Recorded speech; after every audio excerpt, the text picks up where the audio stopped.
station session of the Fire Station Study Committee to order. I do want to announce that this meeting is being recorded by Chelmsford Telemedia for streaming and later rebroadcast.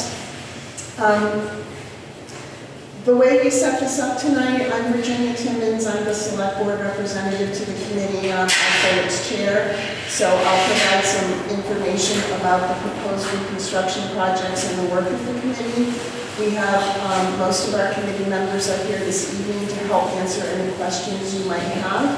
And then after we adjourn, we also have staff members from the Chelmsford Fire Department here if you would like to take a closer look at the station.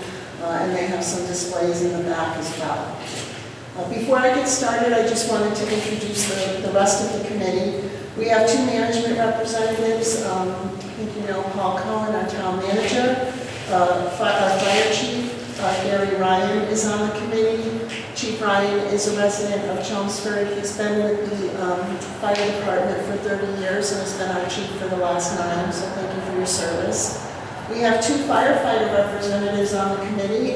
Rob Alban is here. Rob is also a Chelmsford resident and has served on the Chelmsford Fire Department for 8 years. He is the president of the Firefighters Union. Greg Sagnini couldn't be here. Greg is grew up in Chelmsford. He's also a firefighter in the department and is the treasurer secretary of the union. And then we have 2 resident representatives on the committee. Sitting in the back row, we have Cheryl O'Donnell. Cheryl served 23 years in the state police and spent 18 of that assigned to the Office of the State Fire Marshal as a certified fire investigator. And then Bob Destrink, also in the back row, is a career firefighter. He has served in the City of Lowell Fire Department for over 30 years and has been a deputy chief in the City of Lowell for the last 11 years. So with that, I'll get started. We're going to go over what is called Warrant Article 16 for town meeting, and it's the same thing that's coming forward for a vote on the November ballot. I'll talk a little bit about the work of the committee and how we came to the recommendations that we came to. And then we'll get into the detail of what does that mean from a conceptual standpoint and a fiscal standpoint for the rebuilds of the 2 stations, and just a little bit about some of the other material that's available for the public. So Warrant Article 16 and the question that's going forward on the November ballot is a recommendation for a Proposition 2.5 debt exclusion to allocate $25 million for the construction and renovation of Stations 3, which is the one you're at here on Old Westford Road, and Station 5, which is in South Chelmsford on Acton Road. And the reason that the committee is recommending this is when we looked at public safety and firefighter health and safety, these buildings are past their useful life, and we felt that we needed to keep these buildings in place and operational from the standpoint of public safety and how the needs of the town have evolved. And I'll talk a little bit more about that as we go forward. This is just the language for town meeting and then the language that you'll see on the ballot. So I introduced the committee. We were established in November of 2021 by the Select Board. Had some organizational meetings, and then early the next year toured the stations and then started our work. And we went through evaluating what was our mission, and we looked at critical success factors that needed to be in play and what the trade-offs were in terms of public safety and firefighter safety and investment in the stations. So this slide just gives you an overview of the 5 stations in town. The ones that we're talking about are here in the lower left and here in the lower right. The issue with the stations is that the building life has exceeded its lifespan of 50 years. We have safety issues with the firefighters, where we have firefighters in the same environment where there are air contaminants from the trucks and the apparatus. Our sleeping and living quarters don't accommodate multiple genders because 50 years ago we didn't have a multiple gender station. And in addition, you'll see as we go forward, the needs of the town have grown such that the stations are not equipped to accommodate a growing staff, which is going to be needed in the future. When I mention critical success factors, these are the 5 main things that we traded off when we did our study. So we looked at the stations themselves. Are they adequate for the firefighters and the apparatus? How do they affect our response times, meaning the time it takes to get to a victim who puts in a call? And then how are they used? We looked at the staffing, so what kind of firefighters do they have to house? Like I said, we looked at the gender issues and also things like the shift strength. How many firefighters do we need on an apparatus, and what do our firefighters need to be, our fire stations need to accommodate? We looked at the apparatus itself, how it's used and deployed, and what we have to store in the stations. And then we looked at the public safety factor, which again is the response times, and I'll talk a little bit more about that. And then we looked at the investment trade-offs. So the bottom line is that we unanimously recommended maintaining the 5-station configuration that this town currently has. And that came down to public safety and firefighter health and safety. We looked at about 9 different scenarios that ranged anywhere from 3, 4, and 5 stations. And I'll talk a little bit more about that, but the bottom line with that was that there was no 3-station configuration that was acceptable when you consider public safety. And also from a public safety standpoint, the 5-station was preferred over the 4. This is just a summary of the conditions of Station 3 and 5. They're very similar, and like I said, if you would like to take a closer look when this is over, you're welcome to do that. If you look at the top 2 pictures and the bottom center one, those show living quarters. That white box is actually at Station 5. It's in the apparatus bay, and that's where our firefighters are sleeping. It's about a few feet away from where the fire engine resides. So they are sleeping in the same areas or adjacent areas where diesel exhaust contaminants are and where contaminants off-gassing from their gear also reside. The lockers are also, you can see in the back of this station, the lockers are also right in those same contaminated areas. In the bottom, you see the bottom left is one of the bathrooms. They're similar in the 2 stations. They weren't built to accommodate multiple genders. This is just a regular washing machine, which is also adjacent to the contaminated bays, and it is not sufficient to decontaminate gear. They can only use that for washing their clothes. In the picture to the left, it looks kind of crowded, and that's because it is. This one happens to be at Station 5. We have a similar issue here. The fire truck is right here. And then the crowded stuff in the front of the picture is their exercise equipment. There's nowhere else to put it except in the apparatus bay, and it's the same situation here. And then if you peer through the exercise equipment in the back is the boat that they use, the rescue boat that they use for Hart Pond. So fire trucks are much bigger than they were 50 years ago. The fitness requirements for our firefighters and the standards have evolved, and also we have other equipment like boats and other things that have to be stored.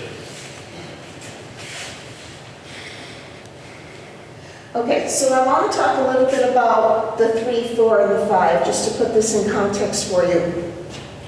Just first to get everybody speaking the same language. When I talk about first due and second due is the first engine on scene with the first company. Second due is the second apparatus to arrive on scene with the second company. At the bottom of the slide, it simply says that the national standards, which are based on scientific and historical data, are that you want your first due response time to be within 4 minutes. For a full alarm assignment, you want everyone there within 8 minutes. In Chelmsford, with our 5-station configuration, our department is able to respond to 84 to 85% of the calls within 4 minutes today. So if I go back up to these heat maps, What you're looking for is the colors from red to orange represent 1 minute, 2 minute, 3 minute, and 4 minute response times. When you get into yellow to green, that's 5, 6, 7, and 8 minute response times, and white is greater than 8. So what we did here is we said, okay, if we were to just eliminate stations 3 and 5 and take off having to renovate them off the table and build a new station in the vicinity of Route 110 and Hunt Road, would that be adequate both from the standpoint of our firefighters' needs and public safety? And the answer was no. You can see that we have a lot of response times that exceed that 4 minutes, and then when you get to the second due, there's too many places in Chelmsford where the second due response time is greater than 8 minutes. The other thing we did was, a lot of our calls are medical calls. There's an increasing number of medical calls, increasing demand from our seniors, and our senior population is growing in town. And one example area is in the area of Sheila Ave. So we said, all right, well, what is our second due response time to Sheila Ave? So if there's an emergency on Sheila Ave, the North Station will take it. But then we're relying on the existing station in the center of town and the new station that we were thinking about for the second due response. And for that, the response times were in excess of 8 and 10 minutes. So because of that, we decided unanimously as a committee that a 3-station configuration was not acceptable from a public safety standpoint. So then we went to and said, well, what if we did 4 stations instead? And on the far left, we said, let's look at first eliminating Station 3, which is the one that you're in. Then we said, well, what if we kept Station 3 and eliminated Station 5 down on Route 27? And then we said, well, what if we instead kept 3 and 5 and eliminated Station 4, which is on River Neck Road in East Chelmsford? And again, you can see easily the yellow to green to white in the first 2 scenarios. It was just unacceptable from a response time. So the only 4-station configuration that made sense was possibly the one where we eliminate Station 4 in East Chelmsford.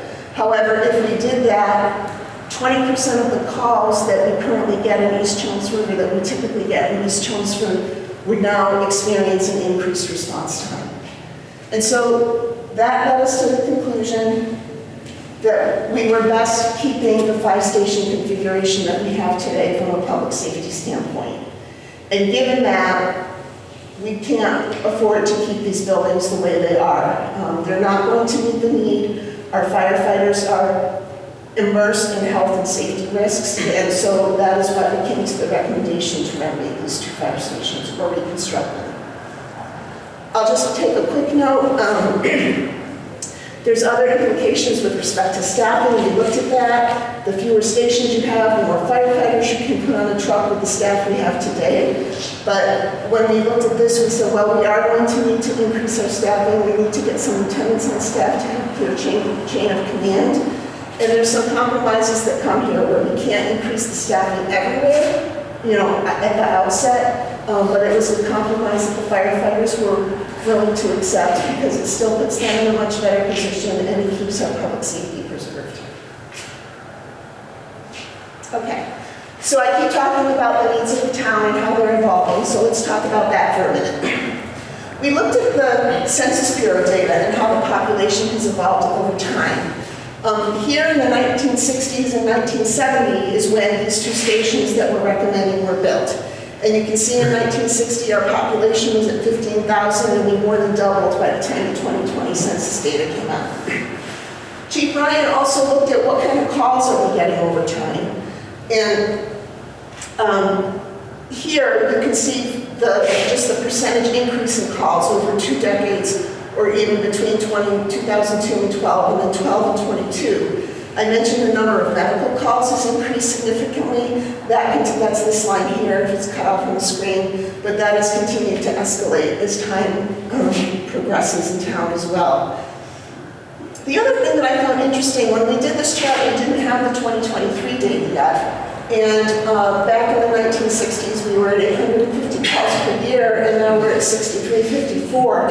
But if you look at just this year, between 2022 and 2023, the numbers of the calls increased by over 350. So it's not going to get any better. It's only going, the demands are only increasing. And then we have other things happening like the Princeton Street development, some of the requirements from levy from the state with respect to ADUs and MBTA housing. And so those population and the demands that go with it are going to keep increasing. The other thing I'll just note that at the bottom of the table here, as the needs in the town have increased, our staffing in the fire department is the same today as it was about 25 years ago. And so the renovation and rebuild of these stations is also important to be able to accommodate getting the proper staff in place to support the growing needs of the town. I just have a couple of charts I'll hit quickly, giving you a sense for other considerations with respect to response time. We talked about first and second due. This just kind of puts into words, in Chelmsford, the way we operate, the first due company is responsible for victim safety and getting water on scene right away. If they are expending water at the maximum rate, they only have enough water on that truck for 3 minutes. So we need the second due company to arrive in time to put water on scene beyond that 3-minute time period. If you go back to some of those charts I showed where the second due company is arriving between 4 and 8 or more minutes, it kind of further underscores just the need to keep the stations in place. And then this just gives you a sense for some of the other types of response scenarios that the fire department responds to. In addition to structure fires, we have medical emergencies, especially with our location near the highways. They could call to a lot of motor vehicle accidents and mutual aid requests from other communities. And again, when you start thinking about response times, it literally does come down to either life or death or preservation or loss of property. The other thing I'll mention, it's on here again, when we talk about response times, those response times are determined by the national standards and they're based on scientific data and analysis that they've done over years. Okay. So Chief Ryan's been tracking updates that are coming to the OSHA standards. And down the left side of the chart, there's a number of different categories. There's a standard in place right now for firefighters. It's being revised to address emergency responders. The one that we're most concerned about in this context is the bottom one for facility safety, because they are now going to levy requirements also on air contaminants and clean air for the firefighters. And these two stations will not comply. So as soon as those standards become real, which I think Chief expects in the 2026 timeframe, we won't be able to use these stations. I want to talk in a little bit more detail about the renovations and the rebuilds. I saw some of you looking at the big posters back there. You're welcome to take a look again when we're done. This is the Permanent Building Committee hired Weston and Sampson and worked with them to come up with some engineering concepts and to do some high fidelity cost estimates for us. So these are the results from Weston and Sampson. What you see here is engine 3, station 3, where you're at. This little gray box is the existing bay. You're sitting in that right now. And then off to this side, the proposal is to build a 1-story, probably a modular, that would then contain decontamination facilities for people and equipment and adequate living spaces for the firefighters that are insulated from the contaminants. And then this is the recommendation for Station 5. Station 5 is built on a much smaller lot. And so really, we think the only alternative there is probably going to be to tear it down and rebuild it as a 2-story station. And so what you see here is what the footprint of that station would look like on the lot. The first floor would have the apparatus bay. The green area, as it was in the previous chart, is the areas where you can decontaminate people and equipment safely. And then you have a gym that's isolated from the apparatus bay and the air contaminants. And then you have a second floor for the living spaces. And those living spaces are also built out to accommodate multiple genders. Okay, So with the Weston and Sampson estimates, they rolled up conservatively, we're estimating about 25 million. Let me back up. On each of these, we have the range for the build, and a stick build is more expensive than a modular build, so that's why there is a range. The range came up in total for the two stations between 20 and 25 million. And so when we looked at the debt service estimate and the impact to the average household, we conservatively assumed 25 million. And Weston and Sampson has told us there is some conservative measures built into their estimates, which are quoted in $2026. So if we look at this, the average household in town is currently assessed at $629,000. So that average assessed household would see approximately $157 increase in the first year, or about $3 a week. And then it would go down from there. We assumed a 20-year debt service. And if you go to the website that we have, where there's a lot more detailed information, you can also go on that website and calculate put your address in and calculate the impact to your specific property. There's some other sources out there that we're tracking. There's been a bill floating around in the Senate. I expect to be resubmitted in the next year, but things like that might allow us to get a little bit of help in terms of capital funding, but we're not planning on that as part of the plan. So what this slide shows is the historical and projected excluded debt service. And I'll just kind of point this out because I know you probably can't see it from there. This line here with the green box and the green circle is the sewer project, which the town was carrying on its excluded debt service, excuse me. That sewer project was paid off in 2024, so that's fallen off the schedule.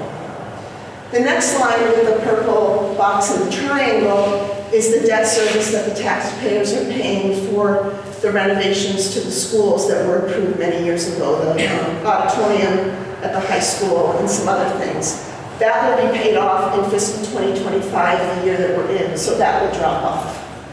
And then in 26, the fire station debt is expected to hit at the 2.25 million, and it goes down from there. So when you look at this debt sort of falling off from the school buildings, the net increase to the debt service is about 1.4 million. So that net impact to the average household will be a little bit less than the 157. If that makes sense. And then I just want to, quick note, you're at one of our public information events right now. There is a website on the homepage. It's under the fire department. I'm sorry, on the town website, and it's under the fire department. And we have a wealth of information there, both summary level information, all the detailed analyses that have been done. The Weston and Sampson report is there, so you can get as much or as little information as you want. And there are also, if you're a more visual learner, there are also a couple of videos that were published that we've also got links to on the website. So with that, we have members of the committee here, the town management. I would just open it up for questions.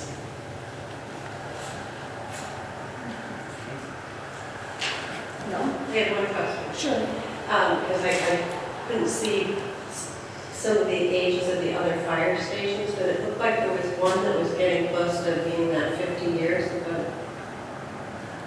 If I'm not mistaken, maybe I wasn't reading it right, but I was kind of wondering what the question is about is where that falls into, yeah, I guess that's station 47 years. Station 4 is at 47 years. Yeah. You've got to come closer to the mic if you would, Chief.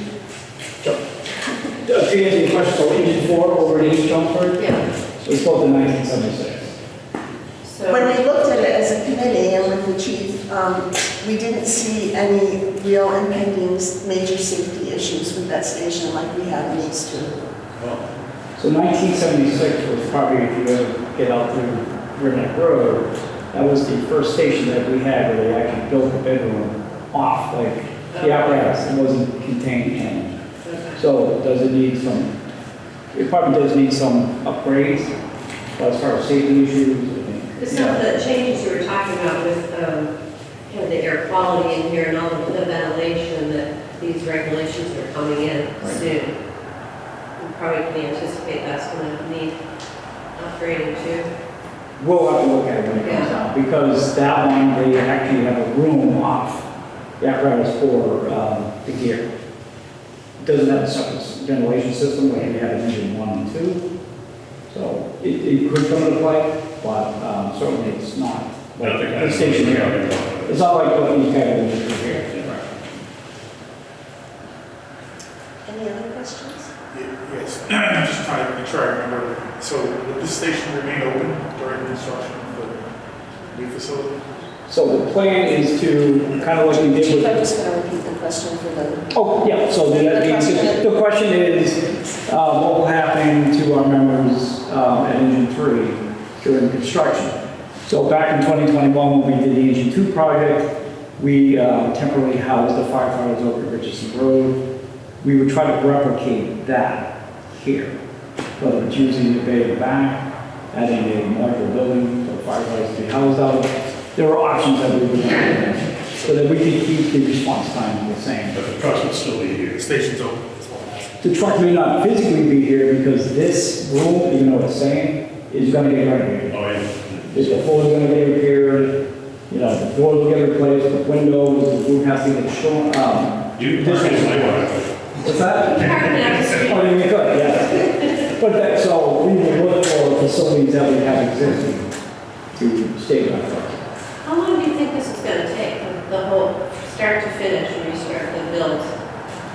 I would say probably over a year. And that's based on the conversation I just had with the town of Virginia, their fire chief.